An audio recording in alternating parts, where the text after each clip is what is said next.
Welcome student, आप सबका स्वागत है वापस से हमारा 5th चैप्टर जो हम कंटिन्यू कर रहे हैं, क्योंकि मंथली कोर्स में हमारा बहुत ज़्यादा है और मुझे आपको अभी फिगर ऑफ स्पीच और वो सब भी कराना है, तो आपको शायद वीडियोस ज़्यादा चले जाएं ताकि मैं लेसन कंप्लीट करना चाहती हूँ, ताकि आप जो है प्रिपरेशन करते रहें।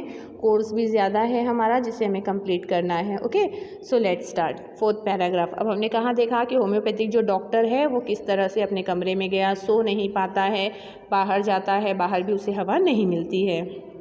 4th paragraph. I went back in to the room and set down on the chair. अब जो डॉक्टर है वो वापस अपने कमरे में जाता है और कमरे में जाकर वो कुर्सी पर बैठ जाता है। I open the box beneath the table and took out a book the materia Medica. अब उसे नींद तो आ नहीं रही थी तो टेबल पे बैठ गया तो टेबल के नीचे वो एक बॉक्स रखा हुआ था, बॉक्स को खोलता है और उसके अंदर से एक बुक निकालता है। बुक का नाम था the materia Medica. I open it on the table on which stood the lamp. तो वो उस बुक को टेबल के ऊपर खोलता है जहाँ पर एक लैंप रखा हुआ था, जो पता है ना स्टार्टिंग में ही हमने पढ़ा, केरोसिन लैंप जिसे वो आकर जलाता है। एंड अ लार्ज मिरर, और वहीं पर एक बड़ा सा आईना भी था। अ स्मॉल कोम ले बिसाइड द मिरर, एक छोटी सी कंघी उस मिरर के बाजू में रखी हुई थी। One feels tempted to look in to a mirror when it is near one. अगर कांच मिरर आपके सामने है तो किसी की भी इच्छा होती है कि वो उसमें देख ले, है ना। अगर आपके सामने कांच रखा है इस समय भी नहीं, जैसे मान लो आप वीडियो ही देख रहे हो तो उसमें भी आप अपने चेहरे को देखते ही रहते हो, है ना। जब तक वीडियो स्टार्ट नहीं होता है आपका फेस अगर नज़र आता है तो आप बिल्कुल अपनी हेयर को, अपने बालों को सेट करते हो, सब कुछ करते ही हो ना। तो अगर मिरर सामने है तो पास में है तो किसी की भी इच्छा होती है उसे देखने की। आई टुक अ लुक, तो जो डॉक्टर था उसने भी एक नज़र डाल ली आईने पर। In those days I was a great admirer of beauty and I believed in making my self look handsome. तो उस ज़माने में जबकि ये बातें कर रहा है डॉक्टर, तो बोलता है कि उस समय वो सुंदरता का बहुत बड़ा दीवाना था, मतलब उसे ब्यूटी बहुत पसंद थी, तो बहुत इसलिए वो अपने आप को सुंदर हैंडसम दिखने के लिए बहुत कोशिश करता। उसका ऐसा मानना था कि वो अपने आप को हैंडसम बनाए रखे। I was unmarried and I was a doctor. तो ये उस समय शादीशुदा भी नहीं था, अनमैरिड था, साथ ही साथ डॉक्टर भी था, तो ऑब्वियसली इसे अपने आप को मेंटेन रखना था हैंडसम दिखने के लिए, ये अपने आप को पूरी तरह से तैयार रखता था। I felt I had to make my presence felt, क्योंकि इसको ऐसा लगता था कि इसकी जो प्रेजेंस है वो मतलब अब बनाए रखे। जैसे कहीं अगर ये खड़ा है तो कोई भी हैंडसम पर्सन है अगर, तो सबकी नज़र उस पर जाती ही है, तो इसे भी इसका भी ऐसा सोचना था। I picked up the comb and ran it through my hair and adjusted the parting so that it look straight and neat. अब कंघी भी पड़ी थी तो तुरंत इसने कंघी उठा ली और अपने बालों को अच्छे से एडजस्ट किया। पार्टिंग जानते हो ना, हम कंघी करते समय डिवाइड करते हैं अपने बालों को 2 साइड में, तो इस तरह से वो अच्छे से स्ट्रेट करते हैं, नीट अच्छी तरह से बालों को वो कंघी करता है। Again I heard that sound from above. अब जब उसने स्टार्टिंग में दरवाज़ा खोला था तो उसे जो नॉइज़ सुनाई दिया था, बिल्कुल उसी तरह की आवाज़ उसे फिर से ऊपर से आना सुनाई दी। I took a close look at my face in the mirror. तो जो डॉक्टर है वो अब कांच के अंदर अपने, मतलब कांच में अपने चेहरे को बहुत ध्यान से देखता है। I made an important decision. जब वो अपने चेहरे को देखता है तो वो एक बहुत ही इंपॉर्टेंट डिसीजन लेता है उस समय। I would shave daily and grow a thin moustache to look more handsome. अब वो मतलब उस स्टार्टिंग से ही हम देख रहे हैं ना ऊपर वाले पैराग्राफ से कि वो सुंदरता को बहुत इम्पोर्टेंट देता है। उसका ऐसा मानना था कि वो अनमैरिड है, डॉक्टर भी है, तो फिर उसको उसमें हैंडसम तो लगना ही है। तो वो क्या करता है, डिसीज़न क्या इम्पोर्टेंट डिसीज़न लेता है कि वो डेली शेव करेगा, शेविंग डेली करेगा, साथ ही साथ एक पतली सी मूँछ उगाएगा, जिससे क्या होगा वो और ज़्यादा हैंडसम दिखे। आई was after all a bachelor and a doctor. तो आखिरकार वो क्या था, बैचलर यानी कुंवारा था, साथ ही साथ डॉक्टर भी था। I looked in to the mirror and smiled. अब वो मिरर में अपने आप को देखता है और मुस्कुराता है। It was an attractive smile. वो हंसी भी कैसी थी उसकी, किसी को भी अट्रैक्ट कर ले ऐसी मुस्कुराहट वो देता है। I made another earth shaking decision. तो वो दूसरा ऐसा ही डिसीजन लेता है। अर्थ शेकिंग मतलब क्या होता है, बड़ा डिसीजन वो लेता। तो वो दूसरा, पहला डिसीजन क्या उसने लिया था कि वो डेली शेव करेगा और पतली मूँछ उगाएगा। अब यहाँ पे दूसरा अर्थ शेकिंग डिसीजन क्या है उसका देखो। I would always keep that attractive smile on my face to look more handsome. तो वो क्या बोलता है कि वो हमेशा ही अपने चेहरे पे ऐसी ही अट्रैक्टिव स्माइल रखेगा ताकि वो और ज़्यादा हैंडसम नज़र आए। I was after all a bachelor and a doctor too on top of it. वो बार बार यही बोलता है कि आखिरकार मैं कुंवारा हूँ और ऊपर से मैं डॉक्टर भी हूँ। तो उसे ये मतलब हमेशा अपने चेहरे पर मुस्कुराहट रखनी चाहिए, क्योंकि वो मिरर में देखता है और स्माइल करता है तो उसे ऐसा फील होता है कि हंसी जो है उसके चेहरे पर मुस्कुराहट जो है वो बहुत ही उसको हैंडसम बना रही है। तो वो सेकेंड डिसीजन लेता है। Again came that noise from above.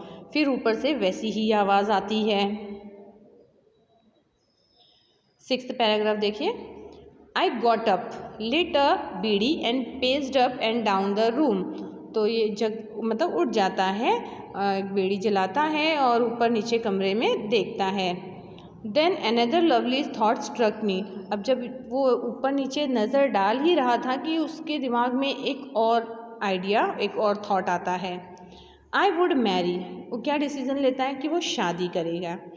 I would get married to a woman doctor who had plenty of money and a good medical practice.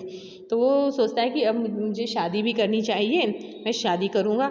शादी किससे करूँगा? एक वुमेन डॉक्टर से, मतलब जो लेडी होगी, जो औरत होगी वो भी डॉक्टर होनी चाहिए, जिसके पास बहुत सारा पैसा हो, प्लेंटी ऑफ मनी यानी बहुत सारा पैसा हो, और उसकी मेडिकल प्रैक्टिस भी अच्छी हो, यानी उसका जो क्लिनिक है, जो उसका जो मेडिकल प्रैक्टिस है वो अच्छा चलता हो। इस तरह से वो ऐसी वुमेन डॉक्टर से शादी करेगा। She had to be fat for a valid reason. साथ ही साथ वो ये भी बोलता है कि वो डॉक्टर कैसी होनी चाहिए? थोड़ी मोटी होनी चाहिए। उसका भी एक वैलिड रीज़न है, एक कारण है। If I made some silly mistake and needed to run away, she should not be able to run after me and catch me. Reason क्या है? बहुत ही सिली, जैसे मान लो कभी जो डॉक्टर है, जो है होम्योपैथ डॉक्टर, अगर मान लो उससे कोई गलती हो जाती है तो उसे भागने की ज़रूरत पड़े, तो जब वो भागे तो वो उसकी वाइफ जो है वो उसके पीछे दौड़कर उसे पकड़ ना पाए। क्यों? क्योंकि वो मोटी रहेगी तो दौड़ नहीं पाएगी। तो इसका ऐसा मानना था। तो ये 3 इंपॉर्टेंट डिसीजन लेता है। पहला डिसीजन क्या लेता है कि वो डेली शेव करेगा और पतली मूछें उगाएगा। सेकंड कि वो हमेशा अपने चेहरे पर मुस्कुराहट रखेगा। और थर्ड कि वो शादी करेगा। शादी भी किससे करेगा? वुमेन डॉक्टर से, जो डॉक्टर हो, जिसके पास बहुत सारा पैसा हो, जिसकी मेडिकल प्रैक्टिस अच्छी हो और वो मोटी भी हो। मोटी होने का एक बहुत ही इम्पॉर्टेंट रीज़न भी है। वो रीज़न क्या था कि अगर डॉक्टर से कोई गलती हो जाए, सिली मिस्टेक, तो वो अगर भागने की ज़रूरत पड़े तो वो भाग जाए और उसकी वाइफ जो है वो उसे पकड़ नहीं पाए। With such thoughts in my mind, I resumed my seat in the chair in front of the table. अब ये सारी बातें सोचते हुए वो वापस से अपने मतलब अपनी चेयर पर अपनी जगह ले लेता है। चेयर जो टेबल के सामने पड़ी हुई थी, in front of the table, वो उस पर बैठ जाता है। There was no more sound from above. अब ऊपर से कोई आवाज़ नहीं आ रही थी। Suddenly there came a dull thud as if a rubber tube had fallen to the ground. फिर अचानक से ना जोरदार धड़ाके से आवाज़ आती, जैसे रबर टायर जो होता है ना, रबर का ट्यूब वगैरह होता है, जब ऊपर से नीचे गिरा हो तो कैसे धड़ाक से आवाज़ आती, धड़ाम से। तो बिल्कुल वैसे ही कि ज़मीन पर कोई ऐसा रबर ट्यूब गिरा हो, ऐसी ज़ोरदार आवाज़ उसे आती है। Surely nothing to worry about. तो वो अपने आप में सोचता है कि चिंता करने की कोई बात नहीं थी। Even so I thought I would turn around and take a look. मतलब वो सोचता है कि इसमें कोई टेंशन वाली बात नहीं है, हो सकता है कोई रबर का ट्यूब वगैरह गिरा हो, फिर भी वो एक नज़र जो है देखने के बारे में, मुड़ के देखने के बारे में सोचता है। No sooner had I turned than a fat snake wriggled over the back of the chair and landed on my shoulder. मतलब वो जैसे ही पीछे मुड़ता है देखने के लिए, एक मोटा सा स्नेक जो है वो चेयर पर चढ़कर उसके शोल्डर के ऊपर लैंड, मतलब रिगल्ड over the back of the chair, जो चेयर था उसके पीछे वो अपने आप को एडजस्ट करते हुए वो जो डॉक्टर था उसके शोल्डर पर आकर बैठ गया था वो snake. The snake landing on me and my turning were simultaneous. मतलब स्नेक का उसके शोल्डर पर चढ़ना और उस डॉक्टर का पीछे मुड़कर देखना, दोनों एक ही टाइम हो रहा है। आप इमेजिन करो कि आप उस डॉक्टर की जगह रख कर इमेजिन करो कि आप पीछे मुड़ रहे हो और उसी टाइम वो स्नेक आ रहा है। तो स्नेक का और आपका आमना सामना किस तरह से हो रहा है, तो सोचो क्या कंडीशन होगी। तो जब वो रबर ट्यूब जैसा जो गिरा, एक्चुअल में वो क्या था? स्नेक ही था। तो जब ये मुड़ता है देखने के लिए कि आखिर क्या चीज़ है, जस्ट ऐसे नज़र डाले तो सही, तो वो स्नेक तब तक क्या था, उसकी चेयर के ऊपर से चढ़कर उसके शोल्डर पर प्लेस ले लिया था। और स्नेक का ऊपर चढ़ना उसके ऊपर और ऑथर का मुड़ना दोनों एक साथ होता है। 7th पैराग्राफ देखो, I didn't jump, I didn't tremble. अब ऐसी स्थिति में आप कूद भी नहीं सकते हो, सांप आपको डस सकता है, बाइट कर सकता है। तो ये बेचारा ना जंप कर पा रहा था। आई डिडंट ट्रैम्बल, वो काँप भी नहीं रहा था। आई डिडंट क्राई आउट, वो रो भी नहीं रहा था। There was no time to do any such thing, मतलब ऐसा कोई टाइम ही नहीं था वहाँ पे कि वो ऐसी कोई चीज़ करे। ना वो कूद पाया, ना काँप पाया, ना उसके मुंह से आवाज़ निकल रही थी। The snake slithered around my shoulder and coiled around my left arm above the elbow. अब एल्बो मतलब ये जो कुहनी होती है ना, तो कुहनी के ऊपर, एल्बो के ऊपर उसने क्या किया था, उसके शोल्डर पर से पूरा उसको लपेट लिया था, कॉइल कर लिया था उसके लेफ्ट आर्म को। लेफ्ट हाथ होता है ना, तो लेफ्ट हाथ को वो पूरी तरह से कॉइल कर लिया था। The hood was spread out and its head was hardly 3 or 4 inches from my face। मतलब जो आवाज़ थी वो, मतलब जो उसकी स्मेल थी वो चारों तरफ हो रही थी। साथ ही साथ जो स्नेक था वो डॉक्टर से केवल 3 या 4 इंच की ही दूरी पर, ऑथर के फेस से, मतलब डॉक्टर के फेस से वो स्नेक केवल 3-4 इंच ही दूर था। अब वो स्नेक मतलब अगर आप ज़रा भी मोशन करोगे तो वो तुरंत डंक मार देगा, आपको बाइट कर लेगा। तो इसी वजह से ना तो ये जंप कर रहा था, ना काँप रहा था, ना कोई आवाज़, मतलब एकदम शांति के साथ उसी पोजीशन में वो बैठा हुआ था और स्नेक उसके लेफ्ट हाथ को पूरी तरह से कॉइल कर रखा था। It would not be correct to say merely that I sat there holding my breathe.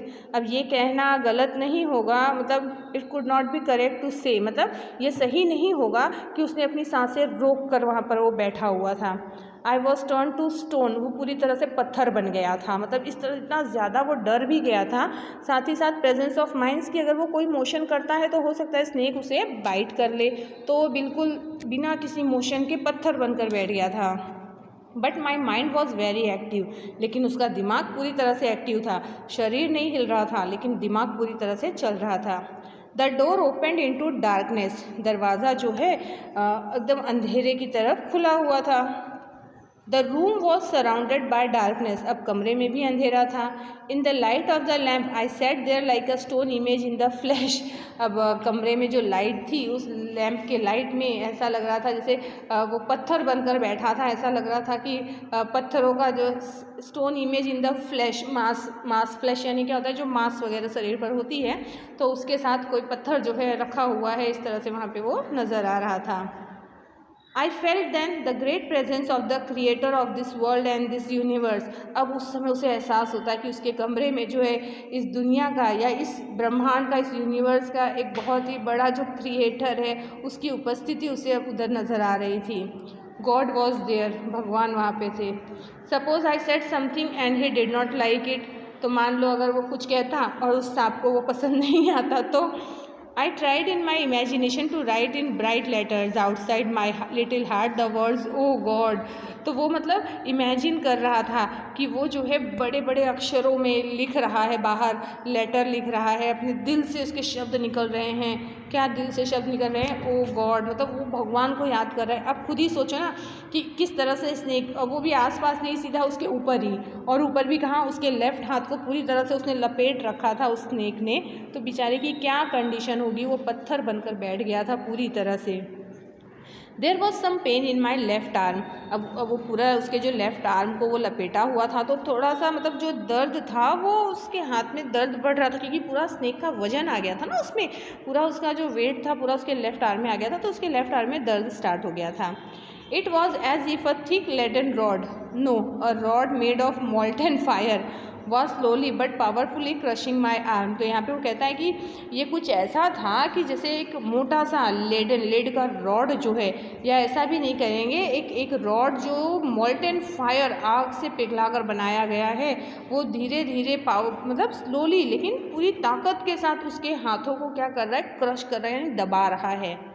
The arm was beginning to be drained of all strength. उसका हाथ जो है वो पूरी ताकत से, ऐसा लग रहा था वो स्नेक जो है पूरी ताकत अपनी अब जब कोई चीज़ आप कॉइल कर रहे हैं, लपेट रहा है, तो वो पूरी स्ट्रेंथ लगाएगा ना, तो ऐसा लग रहा था कि वो पूरी ताकत जो है अपनी लगा दिया है। वॉट कुड आई डू, अब वो क्या कर सकता था यहाँ पे, ऐसी कंडीशन में कुछ भी नहीं कर पा रहा था बेचारा कि वो कुछ कर सके। तो वो एकदम मतलब समझो कि स्टैचू होकर बैठ गया था। अगर वो जरा भी मोशन करता तो स्नेक उसको काट सकता था, बाइट कर सकता था। So we stop here our second video. प्रणाम स्टूडेंट।